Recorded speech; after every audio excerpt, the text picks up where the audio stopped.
So we are discussing the numericals of chapter number 5, Oscillations of 12th Science of Maharashtra Board.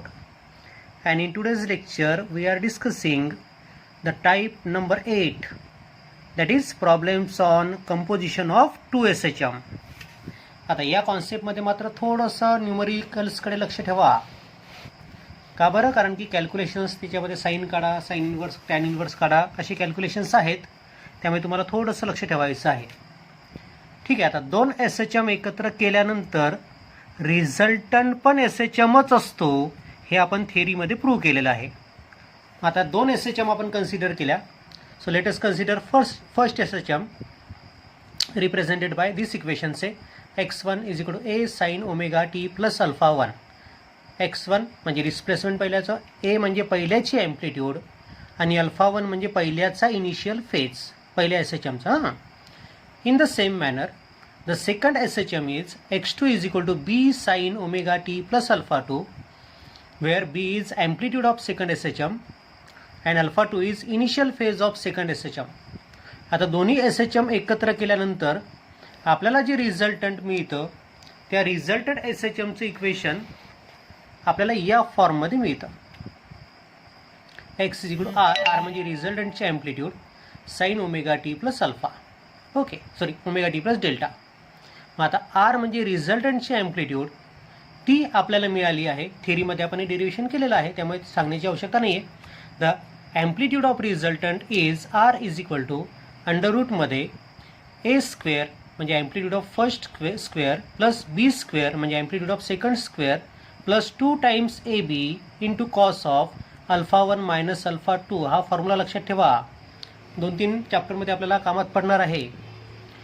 So formula लक्षात ठेवा. रिझल्टंटची amplitude असते square रूटमध्ये a square plus B square plus twice a b cos alpha 1 minus alpha 2. ठीक आहे.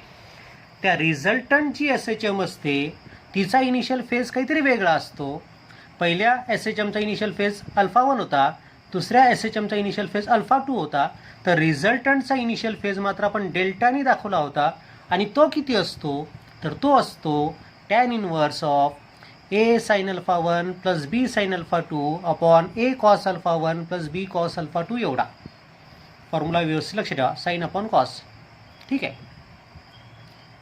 हे सगळे फॉर्म्युले तुम्हाला वापरायचे आहेत. आणि आता आपल्याला या कंपोजिशन ऑफ SHM वरचे एक्झाम्पल सॉल्व करायचे आहेत. महत्त्वाचा टॉपिक आहे, लक्षात ठेवा. तुमच्या नीट आणि JEE मध्ये पण हेच एक्झाम्पल तुम्हाला रिपीट झालेले दिसतील जर तुम्ही ऑब्जेक्टिव्ह बघितले असतील तर. बघा first example, SHM is given by the equation. तुम्हाला SHMचं इक्वेशन दिलेलं आहे. आता या इक्वेशनकडे लक्ष द्या, याच्यामध्ये प्लस टर्म आहे, याचा अर्थ दोन SHM एकत्र केलेले आहे, हे तुम्हाला लक्षात घ्यावं लागेल. ठीक आहे. इथे प्लस असल्यामुळे म्हणजे कंपोजिशन ऑफ 2SHMचं इक्वेशन आहे, हे तुम्हाला लक्षात घ्यायचं आहे. समोर सेंटीमीटर लिहिलेलं आहे, याचा अर्थ या इक्वेशनमधल्या सगळ्या टर्म ह्या CGS मधल्या आहेत. Okay. So X is equal to 8 sine 4 pi T plus 6 cos 4 pi T. आता दिलेलं इक्वेशन स्टँडर्ड फॉर्ममध्ये नाही, आपण त्याला स्टँडर्ड फॉर्ममध्ये आणू नंतर. Find the amplitude, initial phase, period and frequency. आपल्याला ह्या सगळ्या व्हॅल्यूज शोधायच्या आहेत. मग आता आपण हे कोणाच्या रिझल्टंटच्या, हे लक्षात घ्या. ऑक्टोबर 2, 2010 मधलं हे एक्झाम्पल आहे. मग आता पहिले आपण त्या दिलेल्या इक्वेशनला आपल्या स्टँडर्ड फॉर्ममध्ये कन्वर्ट करूया. So X is equal to 8 sine 4 pi T plus 6 cos 4 pi T असं इक्वेशन होतं. आता इथे साईन आहे, इथे कॉस आहे, असं नाही ठेवायचं. एकतर दोन्ही साईन करा किंवा दोन्ही कॉस करा. दोन्ही आपल्याला साईन करायचे आहेत. साईन हा आपला सारी स्टँडर्ड फॉर्म असल्यामुळे दोघांना साईनमध्ये आपण कन्वर्ट करूया.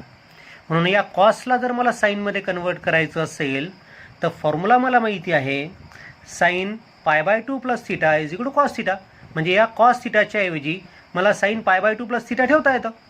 So the equation becomes X is equal to 8 sine 4 pi T plus cos 4 पाय टीच्या ऐवजी sine 4 pi T plus pi by 2. Sine pi by 2 plus theta is equal to cos theta. आहे बरोबर? आलं लक्षात? हे सेंटीमीटरमधलं इक्वेशन आहे. आता हा आपला स्टँडर्ड फॉर्म झाला, इकडे पण साईन इकडे पण साईन. मग याची तुलना आपल्याला आपल्या स्टँडर्ड फॉर्मसोबत करता येते. आपण करूया.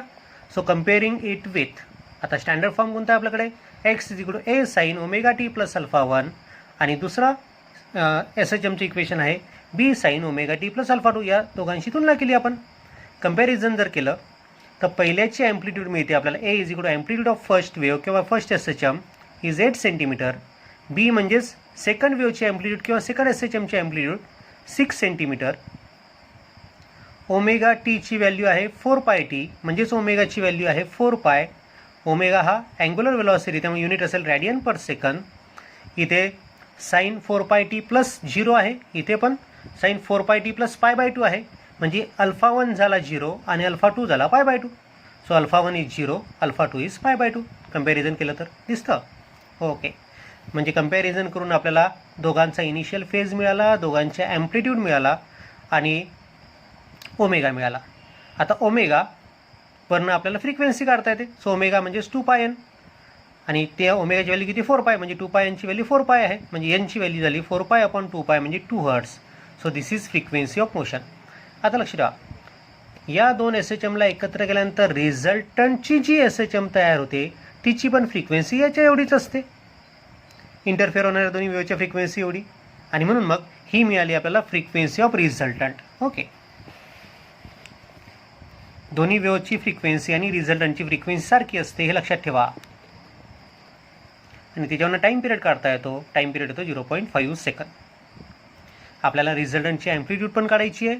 मग रिझल्टंटची ॲम्प्लिट्यूड काढण्यासाठी स्क्वेअर रूटमध्ये a square plus B square plus twice a b cos theta मी इथे लिहिलं. थिटाच्या ऐवजी अल्फा 1 मायनस अल्फा 2 आहे आणि अल्फा 1 मायनस अल्फा 2 किती आहे पाय बाय 2 मायनस 0.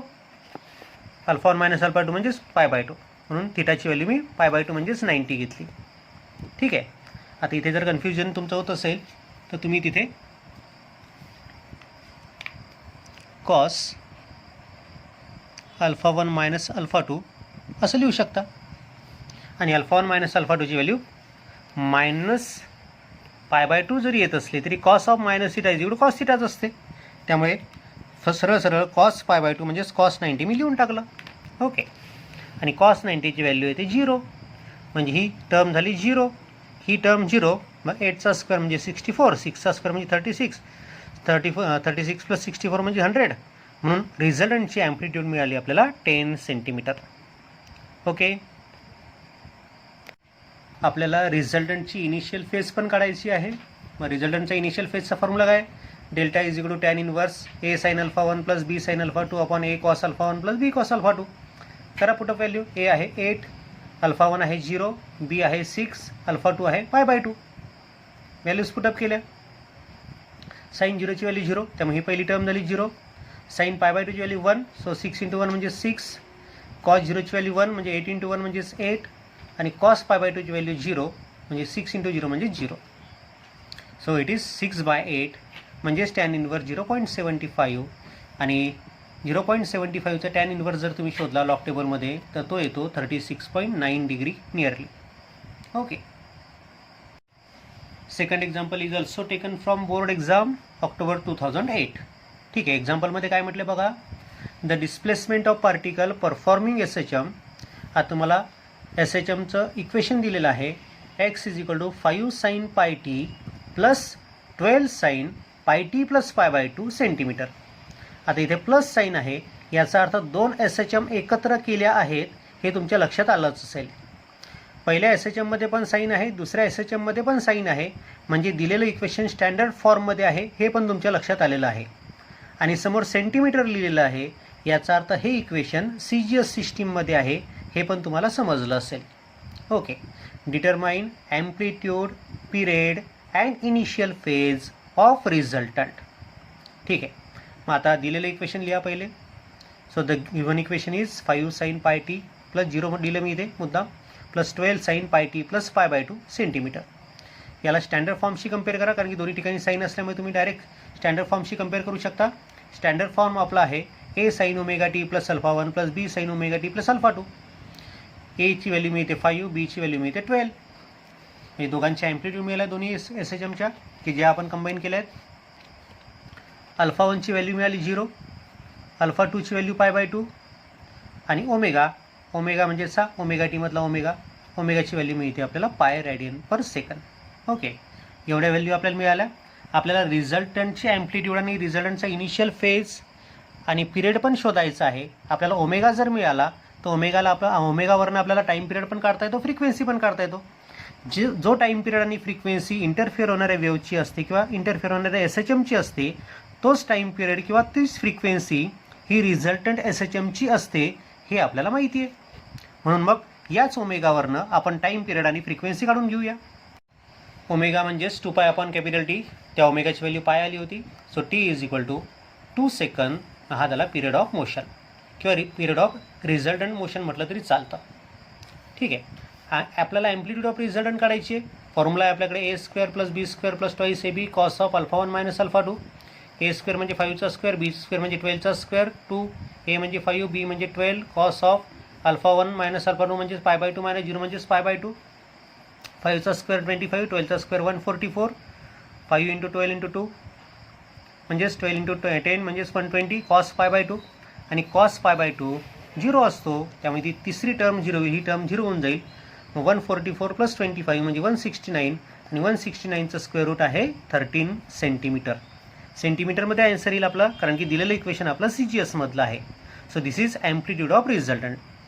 रिझल्टंटचा इनिशियल फेज पण आपल्याला काढायचा आहे आणि रिझल्टंटचा इनिशियल फेज काढण्यासाठी फॉर्म्युला आपल्याला माहिती आहे. tan inverse a sin α1 + b cos sin α2 upon a cos α1 + b cos α2. Put the values. a ची व्हॅल्यू 5, b ची व्हॅल्यू 12 ठेवली आपण, α1 ची व्हॅल्यू 0 ठेवली आणि α2 ची व्हॅल्यू π/2 ठेवली. sin 0 ची व्हॅल्यू 0 असते, त्यामुळे पहिली टर्म झाली 0. sin π/2 ची व्हॅल्यू 1 असते, 12 × 1 म्हणजे 12 झालं.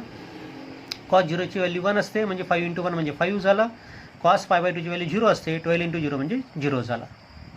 म्हणजे न्यूमरेटरमध्ये आहे 12, डिनॉमिनेटरमध्ये आहे 5. सो tan इनवर्स 12/5 म्हणजेच tan इनवर्स 2.4 म्हणजेच 67.4 डिग्री. हा झाला त्या रिझल्टंटचा इनिशियल फेज. ओके. तिसरं एक्झाम्पल पण आपण बोर्डाच्या परीक्षेमधलं घेतलं आहे, ऑक्टोबर 2003 या परीक्षेमध्ये विचारलेलं. काय म्हटलं पहा, 2 parallel SHMs are given by. पहिलं SHM आपल्याला दिलेलं आहे x1 = 20 sin 8πt आणि दुसरा SHM दिलेला आपल्याला 10 sin 8πt + π/2 in CGS unit. म्हणजे दोन्ही इक्वेशन हे CGS मधले आहेत. Find the resultant amplitude and phase of resultant. तर रिझल्टंटची ॲम्प्लिट्यूड आणि रिझल्टंटचा फेज आपल्याला रिझल्टंटचा फेज शोधायचा, इनिशियल फेज नाही, फेज शोधायचा आहे. आता दोन्ही इक्वेशन पहा आपल्याजवळ. पहिलं इक्वेशन आहे 20 sin 8πt, दुसरं आहे 10 sin 8πt + π/2. याची तुलना करा आपल्या स्टँडर्ड फॉर्मसोबत. स्टँडर्ड फॉर्म काय असतो, x1 = a sin ωt + α1 आणि x2 काय असतो, b sin ωt + α2. कंपॅरिझन जर केलं तर आपल्याला a ची व्हॅल्यू मिळते 20, b ची व्हॅल्यू मिळते 10. So a is 20 centimetre, b is 10 centimetre. Omega मिळतो आपल्याला 8π, ओमेगा मिळतो 8π rad/s. α1 मिळतो 0 आणि α2 मिळतो π/2. α1 मिळतो 0 आणि α2 मिळतो π/2. आपल्याला रिझल्टंटची ॲम्प्लिट्यूड काढायची आहे आणि रिझल्टंटच्या ॲम्प्लिट्यूडचा फॉर्म्युला आपल्याला माहिती आहे. काय असतो, r = √a² + b² + 2ab cos of α1 - α2. So a म्हणजेच 20, b म्हणजेच 10. ठीक आहे. आणि α1 आहे 0, α2 π/2. सो 400 + 100 + 400 टाइम्स cos ऑफ -π/2 आणि cos ऑफ -π/2 म्हणजेच cos of π/2. cos of -θ cos θ असतो आणि cos π/2 ची व्हॅल्यू 0, म्हणून ही तिसरी टर्म झाली 0. म्हणजे स्क्वेअर रूटमध्ये राहतील 400 + 100 म्हणजेच 500. 500चं स्क्वेअर रूट येतं 22.36. आणि दोन्ही इक्वेशन हे CGS युनिटमधले होते, त्यामुळे आपल्याला मिळणारे ॲम्प्लिट्यूड पण CGS युनिटमध्ये असेल, म्हणजेच 22.36 सेंटीमीटर. आपल्याला इनिशियल फेज पण काढायचा आहे. मग इनिशियल फेज काढण्यासाठी फॉर्म्युला आपल्याला माहिती आहे. Delta = tan inverse a sin α1 + b sin α2 upon a cos α1 + b cos α2. इथे a पाहिजे. ओके. व्हॅल्यूज पुटअप केल्या आपण. a ची व्हॅल्यू 20, b ची व्हॅल्यू 10, α1 ची व्हॅल्यू 0 आणि α2 ची व्हॅल्यू π/2. सगळ्या व्हॅल्यू पुटअप केल्या. sin 0 ची व्हॅल्यू 0 असल्यामुळे पहिली टर्म झाली 0. sin π/2 ची व्हॅल्यू 1, सो 10 × 1 म्हणजेच 10. cos 0 ची व्हॅल्यू 1, 1 × 20 म्हणजेच 20 आणि cos π/2 ची व्हॅल्यू 0, 0 × 20 म्हणजे 0. सो 10/20, 10/20 म्हणजेच 0.5. सो टॅन इन्व्हर्स ऑफ 0.5 आणि ती व्हॅल्यू मिळते आपल्याला लॉग टेबलवरनं 26.6 डिग्रीज. ठीक आहे, समजलं? ओके. आपल्याला आता टोटल फेज काढायचा आहे. मग टोटल फेज काढण्याचा म्हणजेच ओमेगा टी प्लस डेल्टाची किंमत आपल्याला शोधायची आहे. ओमेगा टी म्हणजेच 8πt जे आपल्याला दिलेलं आहे इक्वेशनमध्ये, प्लस डेल्टा, डेल्टा आपण आत्ताच शोधला 26.6 डिग्री. डेल्टाची किंमत आपण आत्ताच शोधली आहे 26.6 डिग्री. डिग्रीमध्ये लिहिलं तर असं लिहायचं, आणि जर तुम्हाला रॅडियनमध्ये लिहायचं असेल तर या डिग्रीला तुम्हाला रॅडियनमध्ये कन्वर्ट करावं लागेल. कसं कन्वर्ट करतात डिग्रीचं रॅडियनमध्ये? तर π/180 मल्टिप्लाय करायचं त्याला, या 26.6ला फक्त. हां, तर हे झालं रॅडियनमध्ये डेल्टा, हा डेल्टा झाला डिग्रीमध्ये. दोन्ही फॉर्ममध्ये मी तुम्हाला रिप्रेझेंट करून दिलं आहे. ठीक आहे. The next example is example number 4. आता काही एक्झाम्पल मी कलेक्ट केले वेगवेगळ्या पुस्तकांमधनं. ठीक आहे, ते आपण बघूया. आता काय म्हटलं आहे? A particle is subjected to 2 simple harmonic motion in the same direction having equal amplitude and equal frequencies. ठीक आहे, दोघांचे ॲम्प्लिट्यूड सारखे आहेत, दोघांचे फ्रिक्वेन्सी सारखे आहेत, आणि असे दोन SHM आपण एकत्र करतो आहे. If the resultant amplitude is equal to amplitude of the individual motion, जी रिझल्टंट SHM तयार होत आहे त्या रिझल्टंट SHMची ॲम्प्लिट्यूड किती म्हणतोय तो? तर दोघांची जी ॲम्प्लिट्यूड आहे तेवढीच त्या ठिकाणी आहे. Find the phase difference between the individual motion. तर दोघांमधला फेज डिफरन्स किती असेल तो शोधायचा आहे, म्हणजे α1 - α2 आपल्याला काढायचं आहे. बघा, दोघांची ॲम्प्लिट्यूड सारखी आहे असं दिलेलं आपल्याला, म्हणजे small a = small b = capital A. ठीक आहे, दोघांची फ्रिक्वेन्सी सारखी आहे. फ्रिक्वेन्सी सारखी म्हणजेच ω1 आणि ω2 सारखे असतील, म्हणजेच ओमेगा. आणि रिझल्टंटची ॲम्प्लिट्यूड किती आहे? R. तर दोघांची जेवढी ॲम्प्लिट्यूड आहे तेवढीच, म्हणजे R = कॅपिटल A. आणि आपल्याला दोघांमधला फेज डिफरन्स काढायचा आहे, म्हणजे दोघांच्या इनिशियल फेजमधला डिफरन्स किंवा फेज डिफरन्स सारखाच असतो.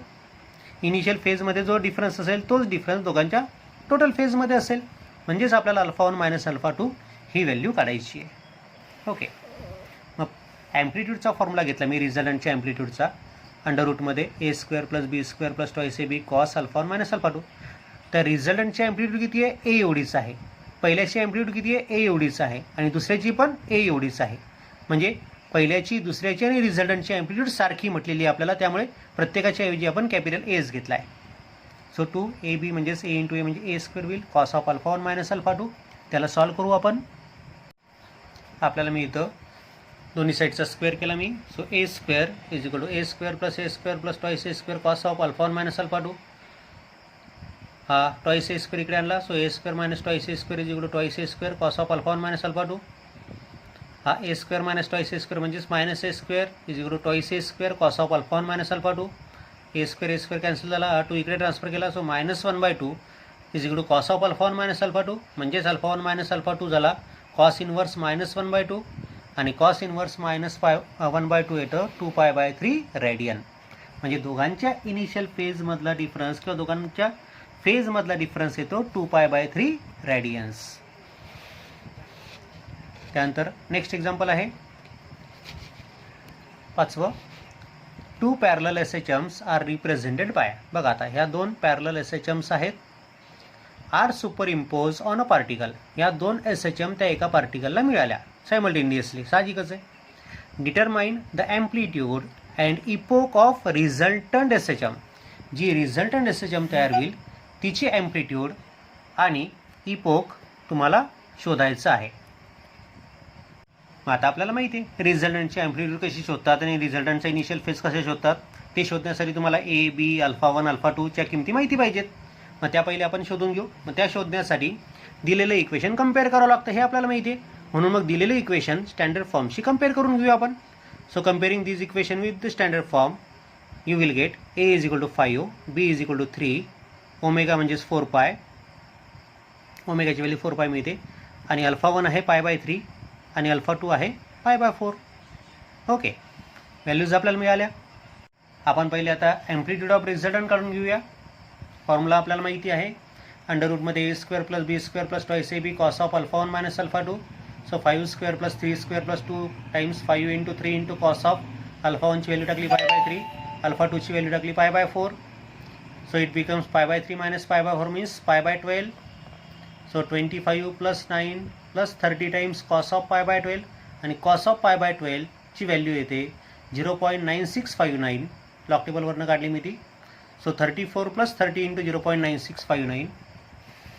सो इट इज 34 प्लस 28.94 म्हणजे 62.98 आणि 62.98चं स्क्वेअर रूट येतं 7.94 मीटर. ओके, रिझल्टंटची ॲम्प्लिट्यूड मिळाली आपल्याला. आपल्याला रिझल्टंटचा इनिशियल फेज काढायचा आहे. तर रिझल्टंटचा इनिशियल फेज फॉर्म्युला सगळ्यांना माहिती आहे. Tan inverse A1 sin alpha 1 plus A sin alpha 1 plus B cos alpha 1 upon A cos alpha 1 plus B cos alpha 2. So 5 sin pi by 3 plus 3 sin pi by 4. So 5 cos pi by 3 plus 3 cos pi by 3 pi by 4. Value शोधल्या आपण त्याच्या.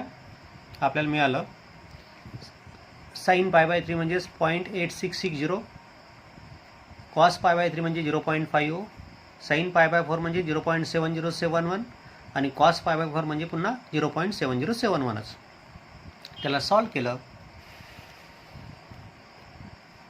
Addition division करून घेतलं आपण, तर आपल्याला मिळतं tan inverse of 1.3960 आणि 1.3960चा टॅन इनवर्स येतो 54.4 डिग्रीज.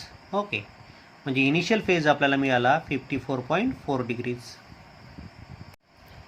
एक थिअरॉटिकल एक्झाम्पल आहे, टेक्स्टबुकमधलं आहे, एक्झरसाइजमधलं 19वं एक्झाम्पल. काय म्हटलं बघा, the displacement of an oscillating particle is given by. तुम्हाला त्या ऑसिलेट होणाऱ्या पार्टिकलचं डिस्प्लेसमेंट दिलेलं आहे. आता इथे प्लस आहे, याचा अर्थ 2 SHM त्या ठिकाणी एकत्र आले आहे आणि रिझल्टंट डिस्प्लेसमेंट सुरू आहे. Where A B omega are constant, म्हणजे ए हा बी आणि ओमेगा हे सगळे कॉन्स्टंट आहेत.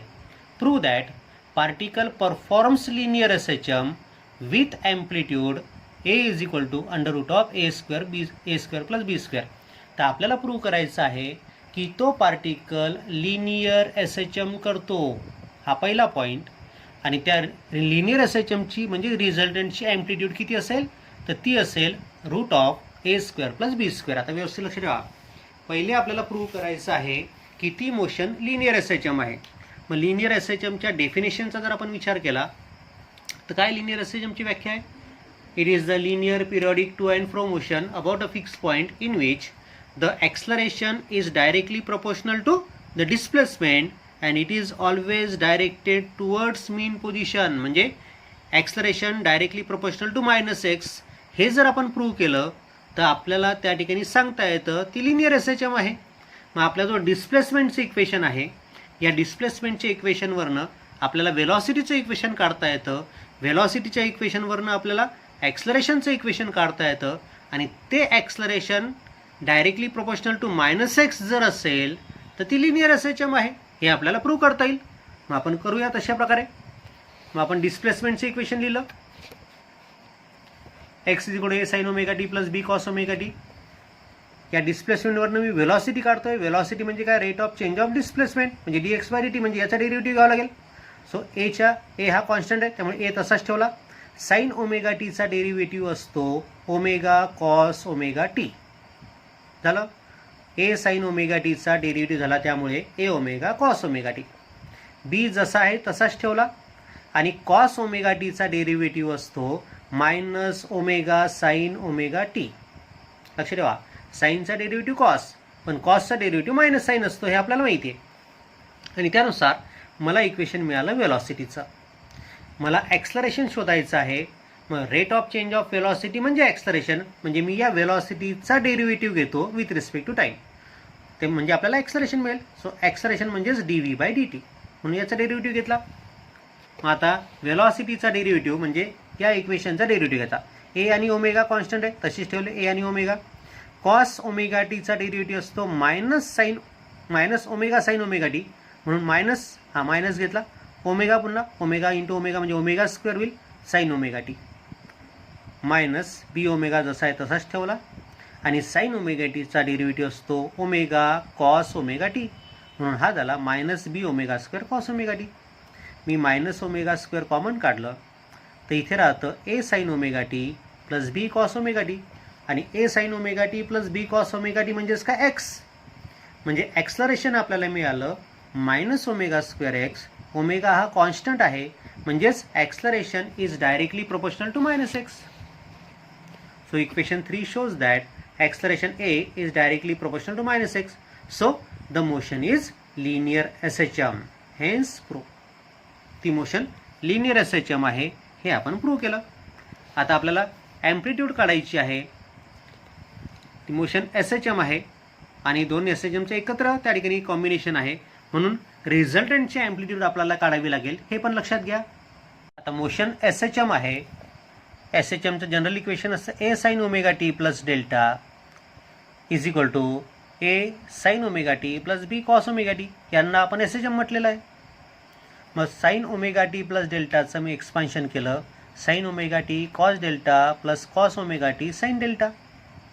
हा ए म्हणजे रिझल्टंटची ॲम्प्लिट्यूड आहे. हां, त्याला आपण कॅपिटल आर म्हणतो सहसा, पण या प्रॉब्लेममध्ये कॅपिटल ए वापरल्यामुळे मी कॅपिटल ए वापरला आहे. हां, a sine omega T plus B cos omega t right hand side जशी तशीच ठेवली. ही राईट हँड साईड इकडे शिफ्ट करून टाकली मी. So a sine omega t cos delta हा minus a sine omega t a cos omega t sine delta minus b cos omega t is equal to 0. आला बरोबर. बघा चारही टर्म लक्षात आल्या. मग आता इथं मी साईन ओमेगा टी कॉमन काढतो.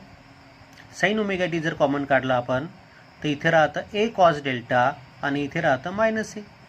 म्हणजे ब्रॅकेटमध्ये राहिला आपल्याकडे a cos delta minus a. इथनं मी कॉस ओमेगा टी कॉमन काढला. कॉस ओमेगा टी जर कॉमन काढला तर a sine delta minus b is equal to 0. Okay. आता हे जे इक्वेशन आहे valid, it is valid for all the values of t and it vanishes. म्हणजे टीची कोणतीही व्हॅल्यू तुम्ही जर घेतली तर त्या टीच्या व्हॅल्यूसाठी या इक्वेशनची व्हॅल्यू 0च येते. मग या टीच्या व्हॅल्यूसाठी जर 0च येते तर याचा अर्थ हे या व्हॅल्यूज पण 0च पाहिजेत. So a cos delta minus a is equal to 0 म्हणजेच a cos delta is equal to a. याची व्हॅल्यू पण 0च पाहिजे म्हणजेच a sine delta minus b is equal to 0.